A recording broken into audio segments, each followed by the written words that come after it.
언제까지 어깨춤을 추게 할 거야? 내 어깨를 봐. 달골됐잖아. 봄이 왔지만 내 인생의 봄날은 아직 오지 않았다. 찌릿찌릿, 욱신욱신. 어깨 통증을 유발하는 다양한 질환 때문?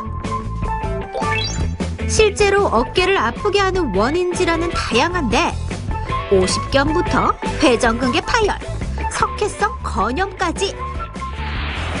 톡톡 건강 토크. 오늘은 어깨 통증을 일으키는 대표 질환들에 대해 알아보고 이제라도 어깨 쭉 펴고 살자. 네, 살면서 누구나 한 번쯤은 어깨 통증을 겪게 되는데요. 사실 어깨가 아프다 보면은 그냥 대수롭지 않게 찜질을 하거나 파스를 붙여서 임시방편으로 그 통증을 해결하려는 그런 경향이 있습니다. 네. 하지만 어깨 통증은 움직임에 제약을 주는 데다가 네. 삶의 질마저 떨어뜨릴 수 있기 때문에 정확한 진단과 치료가 필요합니다. 네. 톡톡 건강 토크 오늘은 어깨 통증을 유발하는 질환들에 대해서 자세히 알아보도록 하겠습니다. 네. 오늘 도움 말씀 주실 분 나와주셨는데요. 네. 대구 파티마병원 재활의학과 이병조 과장께서 나오셨습니다. 네, 안녕하십니까? 반갑습니다. 네, 그럼 먼저 3분 브리핑을 통해서 어깨의 구조와 특징에 대해서 알아보도록 하겠습니다. 네. 과장님 부탁드리겠습니다. 네, 어깨 통증은 살면서 어떤 사람이든 한 번쯤은 경험해 볼 수 있는 그런 증상이 되겠습니다. 그래서 우선 어깨 통증을 제대로 이해하기 위해서 해부학적인 구조를 살펴보도록 하겠습니다. 네, 우선 가장 깊이 있는 뼈부터 보도록 하겠습니다. 어깨 관절을 구성하는 뼈는 크게 3개가 있습니다. 가장 먼저 보통 우리가 쇄골미냐라고 할 때 쓰는 쇄골이 제일 위에 있고요. 그리고 중간에 날개뼈라고도 불리는 견갑골이 있습니다. 그리고 마지막으로 위팔뼈라고 불리는 상완골이 있습니다. 이 3가지 뼈는 엑스레이 촬영을 통해서 더 정확하게 확인을 할 수 있습니다.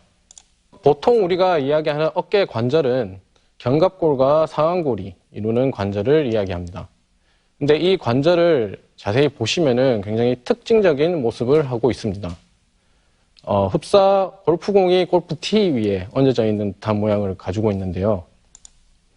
이런 관절의 모양 때문에 몇 가지 특징이 있습니다. 우선 이 두 뼈의 접촉 단면적이 좁기 때문에 여러 방향으로 운동이 가능하다는 장점이 있겠습니다. 비교를 위해서 다리 관절을 보시면은 다리뼈와 골반뼈가 만나서 이루어지는 다리 관절의 표면적을 보시면 굉장히 넓다는 것을 알 수 있습니다. 그래서 운동 범위가 넓다는 장점이 있겠지만 이 말은 동시에 굉장히 관절이 불안정하다는 이야기가 될 수도 있습니다. 그렇기 때문에 손상에도 취약하다고 할 수 있겠습니다. 이런 불안정한 어깨 관절을 잡아주기 위해서는 그 주위에 있는 근육들이 큰 역할을 하게 되겠습니다. 그래서 바깥쪽에 있는 근육들부터 살펴보시면은 등 쪽에 널찍하게 있는 승모근, 그리고 어깨 바깥쪽에 삼각형모양으로 붙는 삼각근이 있겠습니다. 그리고 좀 더 깊이 살펴보면은 견갑골 앞쪽에서 견갑골을 안쪽과 위쪽으로 잡아당겨주는 어깨 올림근, 그리고 작은 마름근, 큰 마름근이 있습니다. 그리고 마지막으로 어깨 관절을 이루는 견갑골과 상완골에 직접 붙어서 어깨 관절의 안정성에 가장 크게 작용을 하는 회전근개 근육들이 있겠습니다. 이 회전근개 근육들에 대해서 좀 더 살펴보도록 하겠습니다. 회전근개는 크게 4가지 근육들로 이루어져 있습니다. 그래서 뒤에서 보면 제일 위에부터 극상근, 그 밑에 극하근, 그리고 그 밑에 작은 원근이 있겠고요. 앞쪽으로는 어깨 밑근이 있겠습니다. 이 4가지 근육들이 회전근개라고 불리는 이유는 어깨를 바깥쪽에서 봤을 때 이 4가지 근육이 상완골의 머리, 즉 상완골두에 회전을 하듯이 둥글게 붙기 때문인데요. 이 4가지 근육들은 견갑골에서부터 상완골에 붙으면서 상완골이 견갑골에서 떨어지지 않도록 강력하게 잡아주는 역할을 합니다.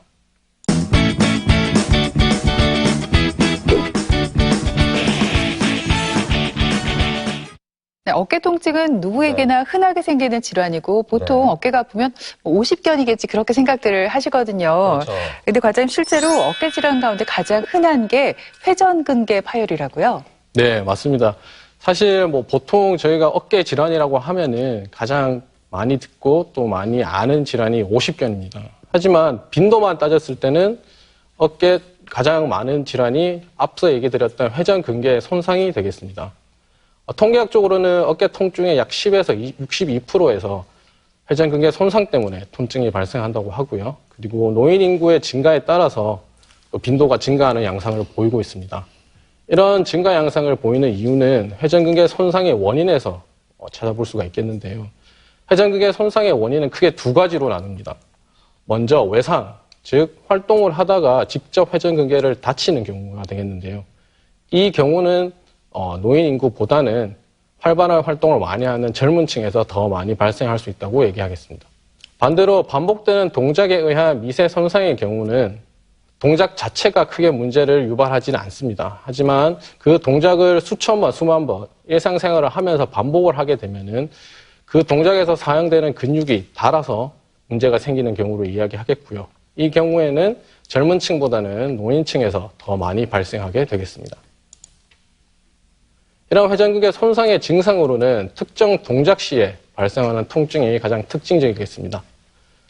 특정 동작 시 발생하는 이유는 앞서 얘기 드렸다시피 회전근개가 4개나 있기 때문에 그중 어떤 하나가 문제가 있을 시에는 그 근육이 가장 많이 움직일 때 통증이 발생하기 때문입니다. 이 외에도 근력 약화 그리고 가동 범위의 감소 등과 같은 증상도 동반될 수 있겠습니다. 회전근개 손상은 손상 정도에 따라서 힘줄이 조금 부어있는 건병증에서부터 힘줄이 약간 찢어져 있는 부분 파열, 그리고 더 진행이 돼서 다 찢어진 전층 파열까지 진행이 될 수 있겠습니다. 회전근개의 진단은 우선 병력 청취를 통해서 아팠던 기간이 얼마나 되었는지, 그리고 통증이 있을 시기에 특별히 다친 병력은 없는지, 그리고 아니면 평소에 자주 취하는 자세는 없는지를 확인을 해야겠고요. 그리고 통증이 특별한 동작을 했을 때 나타나는 것은 아닌지 확인을 해 봐야겠습니다. 다음으로는 이학적 검사를 통해서 특정 회전근의 움직임을 유발을 해서 어떤 근육에 문제가 있는지를 확인을 해야겠고요. 그리고 어떤 근육에 문제가 있을 시에 근육이 붓게 되면 주위의 뼈들과 충돌이 생길 수가 있기 때문에 충돌 여부도 확인을 해야겠습니다. 다음으로 영상학적 검사를 해볼 수 있겠습니다. 영상학적 검사는 엑스레이 검사를 먼저 해서 회전근개 손상을 유발할 수 있는 어떤 문제점들이 있는지 확인을 해 봐야겠고요. 엑스레이 영상에서는 힘줄이나 근육은 빈 공간으로 나타나기 때문에 직접 근육이나 힘줄을 확인하기 위해서 초음파 검사나 MRI 검사를 시행을 해서 진짜 회전근개 손상이 있는지, 그리고 있다면 어느 정도인지를 확인을 해야겠습니다. 네, 어깨 힘줄이 파열되면요, 가만히 놔둔다고 해서 저절로 증상이 나아질 것 같진 않거든요. 반드시 치료를 해야 할 텐데, 과장님, 이 회전근개 파열은 어떻게 좀 치료를 하나요? 치료는 우선 가장 근본적인 치료는 운동치료가 되겠습니다. 하지만 운동치료도 통증이 있는 경우에는 효율적으로 할 수가 없기 때문에 우선은 통증의 조절이 우선시 되겠습니다. 그래서 통상적으로 사용하는 소염제나 진통제 및 파스 등의 약물 치료와 핫팩이나 적외선, 초음파, 초단파와 같은 열치료, 그리고 전기치료, 고주파 치료와 같은 물리치료를 해볼 수 있겠습니다. 이런 치료들을 통해서 통증이 어느 정도 조절이 된다면 그때부터는 운동치료를 통해서 본격적인 재활치료를 시작하게 되겠습니다. 크게 스트레칭 운동, 근력 운동, 도수 치료가 있겠는데요. 회전근개 손상의 경우에는 근력 운동이 가장 중요시 되겠습니다. 그 이유는 회전근개가 앞서 얘기 드렸다시피 어깨 관절의 안정성에 가장 중요한 역할을 하게 되는데, 이런 중요한 역할을 하는 회전근개가 손상을 받게 되면은 주위에 있는 근육들이 회전근개의 역할을 분담을 해야 되기 때문입니다. 그래서 여기서 이야기 드린 근력 운동은 회전근개의 근력 운동이 아니라 주위에 있는 근육들의 강화를 시켜주는 근력 운동이 되겠습니다. 이런 치료들 외에도 초음파 유도 하에 회전근개 주위에 주사를 하는 주사 치료를 해볼 수도 있고, 그리고 통증이 지속된다거나 또는 운동선수와 같이 평소에 과도한 활동이 많은 사람들, 또는 처음에 손상 정도가 심한 경우에는 수술도 고려해 볼 수 있겠습니다. 또 어깨 통증 하면 진짜 50견을 빼놓으면 섭하잖아요. 잘 아시겠지만 이 50대에 많이 발생한다고 해서 이제 50견이라는 명칭이 붙었는데 제 개인적인 생각으로는 이제 50견의 이름이 뭐 30견, 40견으로 바뀌어도 될 것 같아요. 왜냐하면 제가 듣기로 30, 40대한테도 네, 많이 발생된다고 들었거든요. 네. 50견이란 말이 예전에는 50대에서 많이 발생을 해서 50견이라고 이름이 붙여졌지만 사실 그보다 더 젊은 나이에서도 충분히 발생할 수 있는 질환입니다. 우선 같은 이름으로 동결견이나 유착성 관절염이 있겠고요. 교과서적으로는 점진적으로 진행하는 전 방향의 수동적 및 능동적인 관절 운동에 제한이 있으며 방사선학적 검사상에서는 이상이 없는 상태를 이야기합니다. 쉽게 말해서 환자가 본인이 직접 운동을 하려고 해도 잘 안 움직여지고 제3자가 움직여 보려고 해도 잘 안 움직여지는 상태를 이야기합니다. 그림에서 보시면 위에 그림이 정상적인 어깨 관절낭을 보여주는 그림입니다. 하지만 관절낭에 염증이 있어서 유착이 발생하게 되면은 아래 사진과 같이 어깨 관절낭에 이상 신호들이 보이게 되고 이런 것들이 운동에 제한을 가져오게 되고 이것이 50견을 나타내게 되겠습니다. 이 50견은 되게 특징적인 증상의 자연건강을 가지고 있습니다. 그래서 초기에는 통증기라고 해서 운동 범위의 제한보다는 통증에 조금 더 주증상인 시기가 있습니다. 물론 어깨 주변부로 해서 연관통도 발생할 수 있겠고요. 이 시기가 지나서 시간이 좀 더 흘러 동결기에 오게 되면은 통증 자체는 어느 정도 조절이 되거나 더 심해지지 않지만 어깨의 관절 운동 범위의 제한이 뚜렷하게 나타날 수 있겠습니다. 특히 팔을 옆으로 들어 올리거나 바깥쪽으로 돌릴 때 가장 심하고요. 이 외에도 뒷목이나 윗팔 쪽으로 연관통이 발생할 수 있겠습니다. 중증의 50견인 경우에는 운동 제한이 일상생활을 할 수 없을 만큼 심한 경우도 있을 수 있고 그리고 통증도 주무실 때나 휴식 시에도 발생할 수 있겠습니다. 이 시기들이 지나서 해동기가 되면은 관절 운동 범위의 제한과 통증이 회복이 되겠는데요. 그래서 앞서 얘기 드렸던 것처럼 통증이 처음에는 주증상이었다가 그리고 운동 범위의 제한이 주증상이 되었다가 1에서 2년의 시간이 지나면 자연스럽게 회복이 되는 것이 50견의 자연 경과라고 할 수 있겠습니다. 네, 많은 분들께서 회전근개 파열과 50견의 증상을 좀 헷갈려 하시는데 통증의 정도와 운동 제한으로 어떤 질환인지 가늠할 수 있겠지만 아무래도 병원에 가서 과장님 정확한 진단을 받아보는 게 가장 빠르고 정확하겠죠? 네, 맞습니다. 우선 진단을 위해서는 가장 먼저 병력 청취를 통해서 앞서 얘기 드렸던 그런 50견의 자연 경과가 진행이 되고 있는지를 확인하는 것이 중요하겠습니다. 우선 통증 및 운동 범위의 제한의 정도가 어느 정도이며 그리고 시기가 어땠는지를 확인을 해봐야겠고 그리고 외상과 같은 2차성 50견이 올 수 있는 유발인자는 없었는지를 확인해야겠습니다. 이학적 검사를 통해서는 전 방향으로 해서 운동 범위에 제한이 있는지를 확인을 해야겠고요. 마지막으로 영상학적 검사에서는 엑스레이 사진을 통해서 유발인자나 또는 동반된 질환이 없는지를 확인해 봐야겠습니다. 초음파 검사는 50견이 특징적인 소견이 있는 것은 아니지만 간접적으로 50견이 있다고 생각할 수 있는 소견은 있습니다. 사진들을 보시면 위에 두 사진은 정상적인 이두근의 힘줄입니다. 하지만 50견이 있게 되면은 이 이두근 힘줄 주위에 정상적으로는 관절 안에 있어야 될 관절액들이 흘러나와서 이렇게 주위에 힘줄 주위를 감싸게 되겠습니다. 이런 소견이 보이면서 힘줄 자체에는 문제가 없는 경우에는 관절 안에 뭔가 문제가 있다고 생각해 볼 수 있겠습니다. 50견의 치료도 우선 처음에는 통증 조절부터 시작을 하면 되겠습니다. 그래서 약물 치료나 물리치료 등을 해볼 수 있겠고 그 다음으로 통증이 조절이 된다면 운동치료를 시작하면 되겠습니다. 스트레칭 운동, 근력 운동, 도수치료 중에 스트레칭 운동이 가장 강조가 되겠는데요. 50견 자체가 관절 운동 범위의 제한이 가장 주 증상이기 때문에 스트레칭 운동을 아프지 않는 범위에서 운동 범위를 점진적으로 늘려가며 하는 것이 중요하겠습니다. 이 외에도 어깨 관절 안에 초음파 유도 하에 관절각 내 주사를 하면 좀 더 증상의 호전을 빨리 가져올 수도 있겠습니다. 네, 그런가 하면 과장님, 흔히 어깨에 돌이 생겼다고 표현하는 질환이 있잖아요. 이게 비교적 젊은 연령에서 생기는 데다가 증상이 나아졌다 심해졌다를 반복해서 이 치료 시기를 놓치는 경우가 꽤 많다고요.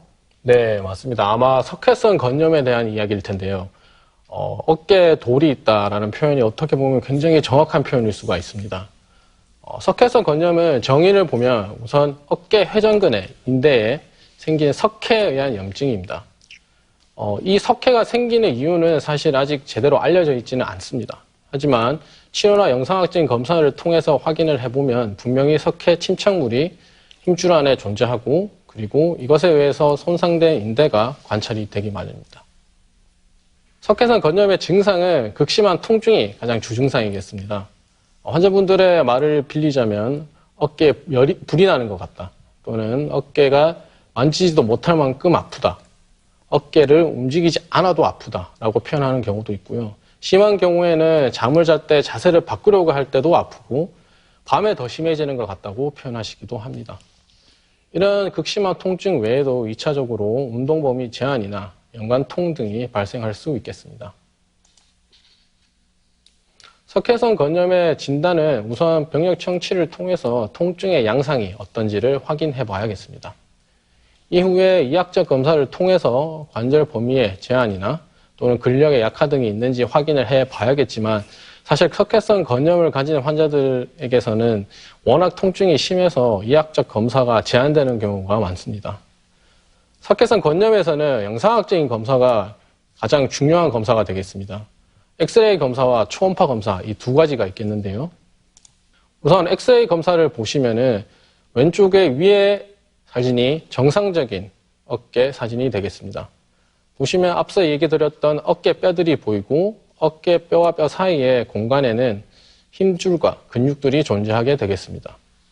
하지만 밑에 사진들을 보시면은 빈 공간들로 있어야 되는 공간에 하얀 신호들이 관찰됩니다. 이 하얀 신호가 바로 석회 덩어리가 되겠는데요. 이런 엑스레이에서 관찰되는 석회 덩어리들은 간혹 그 석회에 형성되는 시기에 따라서 관찰이 되지 않을 수도 있습니다. 이런 경우에는 초음파 영상을 통해서 확인을 해볼 수 있겠는데요. 오른쪽에 있는 초음파 영상을 보시면은 화살표에 있는 둥그스름한 모양의 신호가 바로 석회 덩어리라고 할 수 있겠습니다. 석회성 건염의 치료는 통증이 극심한 만큼 통증 치료가 주가 되겠습니다. 그래서 우선 약물 치료 및 물리 치료를 시도해 볼 수 있겠고요. 이런 치료가 말이 잘 듣지 않을 때는 다른 치료들을 몇 가지 적용해 볼 수 있겠습니다. 우선 오른쪽 사진과 같이 이런 기계를 사용해서 체외에서 충격을 주는 체외 충격파 치료를 해볼 수 있겠고요. 그리고 초음파 유도 하에 힘줄 주위로 스테로이드 주사를 하는 주사 치료를 해볼 수 있겠습니다. 앞선 치료들을 해서도 통증의 호소가 잘 없는 경우에는 마지막으로는 세척 흡입술을 해볼 수 있겠습니다.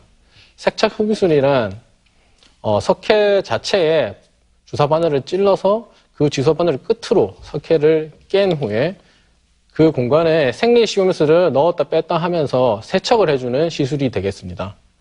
이 시술을 성공적으로 했을 경우에는 밑에 사진처럼 주사기 안에 뿌옇게 석회 덩어리들이 관찰될 수 있지만 사실 이 시술 같은 경우에는 석회 덩어리가 너무 단단한 경우나 너무 큰 경우에는 하기가 어렵기 때문에 최종적으로 해볼 수 있는 시술이라고 할 수 있겠습니다.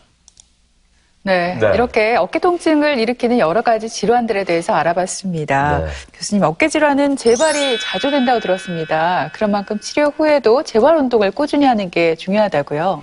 네, 맞습니다. 앞서 얘기를 드렸지만 각 치료들의 근본적인 치료들은 운동치료, 즉 재활치료가 되겠는데요. 물론 제가 회전근개 손상에서는 근력운동이 중요하다. 50견의 치료에서는 스트레칭 운동이 중요하다라고 이야기를 드렸지만 사실 모든 질환에서 이 두 가지 운동을 다 병행을 하는 것이 중요하겠습니다. 그래서 지금부터는 몇 가지 집에서 간단하게 해보실 수 있는 그런 운동들을 몇 가지 설명해 드리도록 하겠습니다. 우선 스트레칭 운동입니다. 가장 먼저 코드만 운동이라고 해서 우선 자세는 상체를 조금 앞으로 숙인 상태에서 운동을 하려는 팔을 밑으로 편안하게 떨어뜨린 후에 반대쪽 팔은 의자나 책상 등을 짚어서 몸을 지탱하게 됩니다. 이 자세에서 팔을 시계 방향 또는 반시계 방향, 그리고 위로, 아래로, 그리고 좌로, 우로 해서 운동을 하게 되겠습니다. 이 운동을 할 때 중요한 점은 통증이 없는 범위에서 운동을 해야겠고, 그리고 점진적으로 운동 범위를 늘려가야 된다는 이 두 가지 원칙을 꼭 지켜야 되겠습니다. 다음으로 지팡이 운동입니다. 지팡이 운동은 구할 수 있는 어떤 막대 모양의 도구를 사용해도 상관이 없고, 이 지팡이를 양손으로 잡아서 앞에서 위에서 아래로, 그리고 뒤로 잡아서 아래에서 위로, 그리고 뒤에서 수직으로 잡아서 아래에서 위로, 그리고 앞에서 수평으로 잡아서 좌우로, 그리고 마지막으로는 누워서 수평으로 잡아서 좌우로 운동을 해서 모든 방향으로 어깨를 스트레칭을 하는 운동이 되겠습니다. 간혹 환자분들 중에 방금 얘기 드린 막대기 운동이 힘들다 또는 너무 아프다고 하시는 분들이 계십니다. 그런 경우에는 막대기 대신 수건을 사용해서 똑같이 동작을 하시게 되면 같은 효과를 얻을 수 있기 때문에 수건 운동도 좋은 운동이 될 수 있겠고요. 이조차도 힘드신 분들 같은 경우엔 벽 오르기 운동을 해볼 수 있겠습니다. 벽 오르기 운동이란 앞에 보이는 그림과 같이 팔을 수직으로 올린 상태에서 벽을 짚고 벽 쪽으로 천천히 걸어가면 자연스럽게 팔이 올라가게 되는데, 이 효과를 통해서 스트레칭을 하는 운동이 되겠습니다. 다음으로 근력 운동에 대해서 설명을 드리겠습니다. 근력 운동은 회전근개 자체의 강화 운동이 아니라 회전근개 주위에 있는 근육들의 강화 운동이 되겠습니다. 첫 번째 운동으로는 똑바로 선 상태에서 팔꿈치를 90도 구부려서 늘어나는 줄을 잡고 뒤로 당겨주는 스탠딩 로우라는 운동이 되겠습니다. 이 운동을 할 때는 가장 중요한 점이 팔을 사용하지 않고 어깨 관절 안쪽에 견갑골을 사용해서 운동을 해야 한다는 점입니다. 두 번째로 삼각근 강화 운동이 되겠습니다. 삼각근 강화 운동은 상체를 앞으로 살짝 숙인 상태에서 한쪽 팔로는 몸을 지탱을 하고 반대쪽 팔로는 덤벨이나 아령을 잡고 옆으로 천천히 들어 올리는 운동이 되겠습니다. 비슷한 효과를 가져다주는 운동이 엎드려 수평 외전 운동이 되겠는데요. 이 운동은 엎드린 상태에서 팔을 외전시켜서 삼각근을 강화시키는 운동이 되겠습니다. 마지막으로 견갑골 주위의 근육들을 강화시키는 운동들이 되겠습니다. 우선 견갑골 당김 및 내밈 운동이 있는데요. 엎드린 상태에서 팔을 편안하게 내린 상태에서 덤벨이나 아령을 드는 운동이 되겠는데요. 여기서 중요한 것은 어깨 관절을 사용하는 것이 아니라 견갑골 안쪽에 있는 근육을 사용해서 들어 올린다는 점이 되겠습니다. 비슷한 효과를 줄 수 있는 운동으로 견갑골 조절 운동이 있겠습니다. 이 운동은 완전히 엎드린 상태에서 양팔을 옆으로 편안하게 내린 다음 어깨 관절을 움직이지 않은 상태에서 견갑골 안쪽에 힘을 주어 팔 전체를 위로 들어 올리는 운동이 되겠습니다. 앞서 이야기 드린 내용들을 요약해 보도록 하겠습니다. 우선 회전근개 손상은 다치거나 닳아서 발생하는 질환이고 특정한 움직임 시에 통증이 유발되겠습니다. 이 질환에서 가장 중요한 치료법은 근력 운동이 되겠고, 이 근력 운동은 회전근개 자체의 강화가 아니라 회전근개 주위에 있는 근육들의 강화 운동이라는 것을 잊지 말아야겠습니다. 두 번째로 오십견은 안 써서 생기는 질환이 되겠고, 보통 모든 방향으로의 수동적 및 능동적인 운동 범위의 제한이 오게 되겠습니다. 여기서는 가장 중요한 치료가 스트레칭 운동이 되겠고, 스트레칭 운동을 할 때는 항상 통증이 없는 선에서 점진적으로 운동 범위를 넓혀가는 것이 중요하겠습니다. 마지막으로 석회성 건염은 갑자기 극심한 통증이 발생하는 경우에 의심을 해볼 수 있겠고, 여기서는 통증의 조절이 가장 중요하기 때문에 약물이나 주사 치료를 통해서 통증 조절을 하는 것이 가장 중요하겠습니다. 물론 앞에서 이렇게 여러 가지 치료법들을 얘기 드렸지만 가장 근본이 되는 치료는 재활치료, 즉 근력 및 스트레칭 운동이 모든 질환들의 기본이 된다는 것은 잊지 말아야겠습니다. 네, 이렇게 들으신 것처럼 어깨 통증을 유발하는 질환으로 오십견부터 시작해서 회전근개 파열, 석회화 건염까지 참 다양합니다. 하지만 일반인들이 이 각 질환의 증상을 정확하게 구별해내는 게 결코 또 쉽지가 않습니다. 네, 어깨가 아프고 결릴 때마다 뭐 50견이겠지 하고 방치하지 마시고 네. 정확한 진단부터 받아보시기 바랍니다. 네. 지금까지 이 시간 도움 말씀에 대구 파티마 병원 재활의학과 이병주 과장께서 수고해 주셨습니다. 네, 네, 고맙습니다. 김철원 씨, 장혜은 씨 두 분도 수고했습니다. 네, TBC 클리닉 건강 365 오늘 준비한 내용은 여기까지입니다. 한 주간 건강하게 보내시고요. 네. 저희는 다음 시간에 다시 오겠습니다. 고맙습니다. 그러면 될 것 같아요. 오빠가 먼저 써보고 실험을 된 다음에 제가 쓰면 될 것 같아요. 아, 그 전에 94보다 99로 바꿔올게요. 아유, 잘못했어. 아니, 야, 아니, 나는 니를 위하는 마음.